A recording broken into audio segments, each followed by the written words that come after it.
ब्रह्मांड में कुछ बड़े ही चौंका देने वाले नजारे हैं जिन्हें पावरफुल टेलीस्कोप से देखा जा सकता है। मगर क्या हम कभी उन जगहों पर जाकर उन चौंकाने वाले नजारों को अपनी आंखों से देख पाएंगे?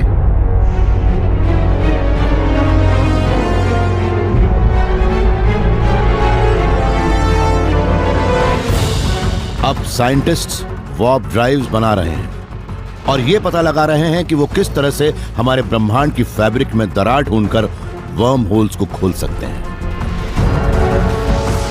वो पूरे ब्रह्मांड को अपनी पहुंच में रखना चाहते हैं, मगर इसके लिए उन्हें फिजिक्स के एक बुनियादी नियम को तोड़ना पड़ेगा।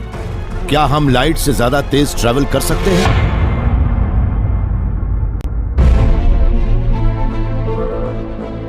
स्पेस, टाइम और खुद जिंदगी, ब्रह्मांड के रहस्य हम जानेंगे थ्रू द वर्म होल।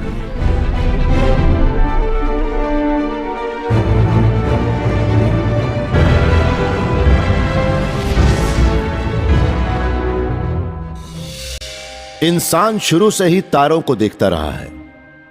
हजारों साल तक हम यही मानते रहे कि वो भी चांद और सूरज जितने ही करीब हैं, इतने करीब कि हम हाथ बढ़ाकर उन्हें छू सकें। मगर अब हम जानते हैं कि हमारा ब्रह्मांड कितना बड़ा है। सबसे करीबी तारा भी हमसे करीब 40,000 करोड़ किलोमीटर दूर है। हमारे पास आज जो सबसे तेज स्पेसक्राफ्ट है वो भी वहां तक 10,000 साल में पहुंच पाएगा। इस ब्रह्मांड का सच्चा नागरिक साबित करने के लिए हमें अब वो करना होगा जिसे फिजिक्स इम्पॉसिबल कहता है। हमें लाइट की बीम से भी ज्यादा तेज ट्रैवल करना होगा। बचपन में मिसिसिपी में मैं अक्सर रात के वक्त कैंप फायर के पास बैठ जाता था। घंटों आग की नाचती लपटों को देखता रहता, सोचता ये रोशनी किस चीज की बनी है। मैं सोचता कि वो एक पल को तो सॉलिड नजर आती है, फिर अचानक गायब कैसे हो जाती है।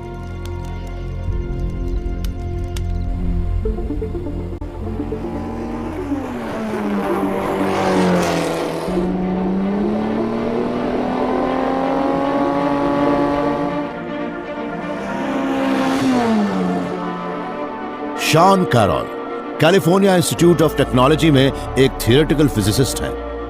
यह भी लाइट के रहस्यमय स्वभाव को देखकर दंग है। लाइट की स्पीड है 2,97,600 किलोमीटर पर सेकंड या 107 करोड़ किलोमीटर। लाइट की स्पीड से ज्यादा तेज कुछ भी नहीं है। सच कहें तो यह ब्रह्मांड में हर चीज की मैक्सिमम स्पीड लिमिट है। लाइट आवाज से 10 लाख गुना ज्यादा तेजी से ट्रेवल करती है। वो इतनी तेज होती है कि सिर्फ 1 सेकंड में पृथ्वी का 7 चक्कर लगा ले। मगर लाइट का ये रहस्य उसकी ब्रेथ टेकिंग स्पीड से कहीं ज्यादा गहरा है। ये जिस तरह से मूव करती है उस तरह से ब्रह्मांड में और कोई चीज मूव नहीं करती। चलिए कुछ देर के लिए मान लेते हैं कि मैं बड़ा ही गंदा इंसान हूं और सड़क पर गंदगी फैलाता हूं। मैं इसके लिए अपनी कार की रफ्तार को भी शामिल करने वाला हूं जो 50 किलोमीटर पर आवर है। अब अगर मैं उसी डायरेक्शन में अपनी स्लर्पी को 30 किलोमीटर पर आवर की स्पीड से फेंकता हूं तो सीधा सा हिसाब है कि ये स्लर्पी 80 किलोमीटर पर आवर की स्पीड से आगे जाएगी।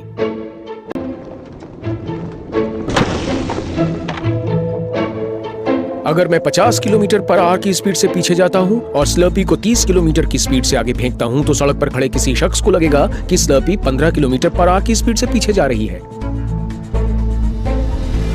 शॉन की कार की स्पीड से उनकी ड्रिंक की वेलोसिटी बदल जाती है। मगर लाइट पर वो नियम नहीं लागू होते जो कोल्ड ड्रिंक्स पर होते हैं। जब मैं कार से लाइट की एक बीम छोड़ता हूं तो उसकी टोटल वेलोसिटी हमेशा लाइट की स्पीड होती है। लाइट उसी स्पीड से बढ़ती नजर आएगी भले ही मेरी कार की स्पीड कुछ भी हो। हम लाइट की स्पीड को कार की स्पीड से नहीं जोड़ सकते। लाइट की स्पीड तो हमेशा लाइट की स्पीड ही रहेगी। लाइट के आगे बढ़ने के इन अनोखे नियमों की वजह से ही एल्बर्ट आइंस्टाइन को ब्रह्मांड के बुनियादी नियम फिर से लिखने पड़े थे। उन्हें लगा कि स्पेस एंड टाइम न तो फिक्स्ड है ना ही एब्सोल्यूट, बल्कि वो कनेक्टेड और रिलेटिव है। दिमाग में ये बात आते ही उन्होंने इतिहास का सबसे मशहूर इक्वेशन दिया, E = mc²। Time and space. असल में स्पेस टाइम नाम की चीज का एक अंडरलाइंग हिस्सा है। आप किस तरह से स्पेस टाइम को टाइम एंड स्पेस पे बांटते हैं ये आपके मूव करने पे डिपेंड करता है। इसी वजह से इसके बारे में जब आइंस्टाइन को लगा कि टाइम और स्पेस एक ही चीज है, तब उन्होंने मान लिया कि एनर्जी और मास भी एक ही है। E=mc² का मतलब है कि हम एक रॉकेट में जितनी एनर्जी डालते हैं उसका मास भी उतना ही बढ़ता जाता है। जितना बड़ा होगा उसे उड़ाना भी उतना ही मुश्किल होगा। उसे लाइट की स्पीड पर उड़ा पाना तो नामुमकिन है, क्योंकि तब रॉकेट बहुत ही बड़ा हो जाएगा। जैसे जैसे आप लाइट की स्पीड के करीब पहुंचते जाएंगे वो एनर्जी भी बढ़ती जाएगी। अगर आप वाकई लाइट की स्पीड पर जाना चाहते हैं तो उसके लिए उस स्पीड पर एक्सेलरेट करने के लिए आपको इन्फिनिट एनर्जी की जरूरत पड़ेगी। मगर आपको एनर्जी भले ही मिल जाए पर आप उस स्पीड तक कभी नहीं पहुंच पाएंगे। रिलेटिविटी की वजह से लाइट हमारी दोस्त भी है और दुश्मन भी। उसकी बेहद तेज स्पीड की वजह से हम पृथ्वी के दो कोनों पर भी करीब करीब फौरन ही कम्युनिकेट कर सकते हैं। मगर चूंकि हम लाइट से ज्यादा तेजी से मूव नहीं कर सकते, इसलिए हम अपने सोलर सिस्टम में उन तारों तक कभी पहुंच ही नहीं सकते जो हमसे काफी दूर है। मगर ये साहब मानते हैं कि ये हमें इस कॉस्मिक जेल से बाहर निकाल सकते हैं। ये मानते हैं कि इन्होंने आइंस्टाइन के नियमों को मोड़ने का उपाय ढूंढ लिया है, जिससे अब हम तारों तक पहुंच सकते हैं। मिगेल एल्क्यूबिएरे मैक्सिको सिटी के एक फिजिसिस्ट हैं और इन्होंने वार्प ड्राइव बनाया है। मेरा वार्प ड्राइव एक से दूसरी जगह पर जाने का एक तरीका है, मगर ये बिल्कुल अलग है। हम आमतौर पर स्पेस में चलते हुए या उड़ते हुए जाते हैं, मगर ये वो तरीका है जिसमें हमें कुछ नहीं करना है, उसके अंदर स्पेस ही मूव करेगा। मिगेल की सोच निकली है आइंस्टाइन की थ्योरी ऑफ रिलेटिविटी के एक दूसरे पहलू से। वो ये है कि स्पेस का शेप मास या एनर्जी से डिस्टॉर्ट हो सकता है। इसका बेसिक आइडिया यह है कि हम स्पेस को अपने चारों ओर फैला सकते हैं। इससे हम अपने पीछे रखी चीजों से काफी दूर जा सकते हैं और अपने सामने के स्पेस को सिकोड़कर उन चीजों के ज्यादा करीब पहुंच सकते हैं जो हमारे सामने हैं। मगर इस दौरान हम अपनी जगह से नहीं हिलेंगे। मान लीजिए कि ये एक स्पेसशिप है, इसके लिए हमें स्पेस में उड़ना होगा, मगर हम इसमें लाइट की स्पीड से तेज नहीं उड़ सकते। मगर हम स्पेस को यहाँ से सिकोड़ देते हैं और इसे यहाँ से फैला देते हैं। अब आप देख सकते हैं कि ये इसके करीब आ गया है, मगर उस किनारे से काफी दूर हो गया है। मगर ये स्पेसशिप आसपास की चीजों के मुकाबले अपनी जगह से हिल भी नहीं रहा है। मिगेल की इस सोच की सबसे बड़ी खूबी यह है कि स्पेसशिप असल में स्पेस टाइम के बुलबुले के अंदर खड़ा है। चूंकि वो चल नहीं रहा, इसलिए उसका मास भी नहीं बढ़ रहा। हम इसमें किसी भी स्पीड पर जा सकते हैं, क्योंकि फिजिक्स का कोई भी नियम ये नहीं कहता कि हम कितनी तेजी से स्पेस को वार्प कर सकते हैं, कितनी तेजी से स्पेस को सिकोड़ या फैला सकते हैं। हम किसी भी स्पीड पर ऐसा कर सकते हैं।